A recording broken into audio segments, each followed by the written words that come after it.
नमस्कार, मैं अभिषेक श्रीवास्तव और आप देख रहे हैं लोकनाथ।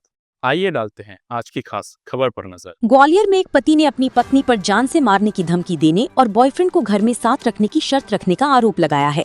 पीड़ित राजकुमार कुशवाहा के अनुसार उनकी पत्नी पूनम 22 जनवरी 2026 को बिना बताए घर से चली गई थी और 2 महीने बाद लौट कर आई।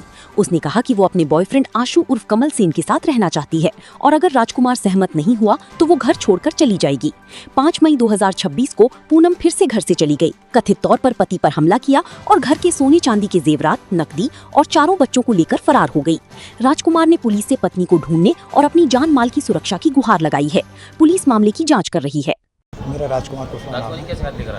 मैं अपनी वाइफ के उसमें आया हूँ क्योंकि मेरी वाइफ 5 तारीख को चली गई है। पहले भी जा चुकी थी तो लौट के आई 2 महीने बाद। मैंने पूछा कहाँ गई थी, कहाँ रह रही थी, तो मेरे से बोली कि कंपू पे रह रही थी। फिर मैंने इसका मोबाइल छीन लिया, इसके मोबाइल से पूरे डिटेल वगैरह निकाले सब, अपनी रिकॉर्डिंग भी करी मैंने इसके मोबाइल की, तो मेरा मोबाइल भी फेंक दिया। और उसके बाद पता पड़ा कि जी आंसू के साथ में रह रही थी लक्कड़ खाने पर।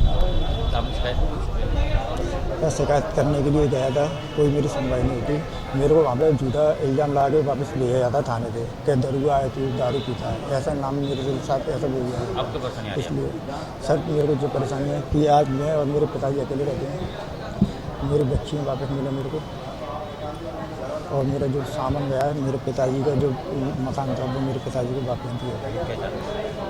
मैं कुछ कार्रवाई करना चाहता हूँ अपने घर वाले पर, कार्रवाई हो।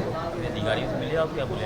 अधिकारियों ने मेरे को अभी बोला है कि गिरवाई थाने जाना, वहाँ पे दरोगा जी मिलेंगे तो उनको बात होता है कि उसकी वाइफ पत्नी उसको छोड़ के चली गई बच्चे को, क्या करेंगे?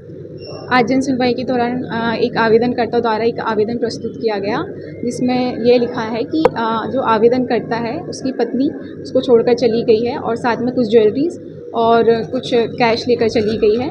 आवेदनकर्ता द्वारा जब पत्नी को वापस बुलाया गया तो पत्नी वापस नहीं आ रही है। आगे जो भी मामले की जांच के दौरान जो भी तथ्य आएंगे आपके समक्ष प्रस्तुत किया जाएगा। ऐसे ही वीडियोस को देखने के लिए आप लोकनाथ के YouTube चैनल को सब्सक्राइब करें। साथ ही लोकनाथ के अन्य सोशल मीडिया हैंडल्स जैसे कि फेसबुक और इंस्टाग्राम को भी आप फॉलो कर सकते हैं।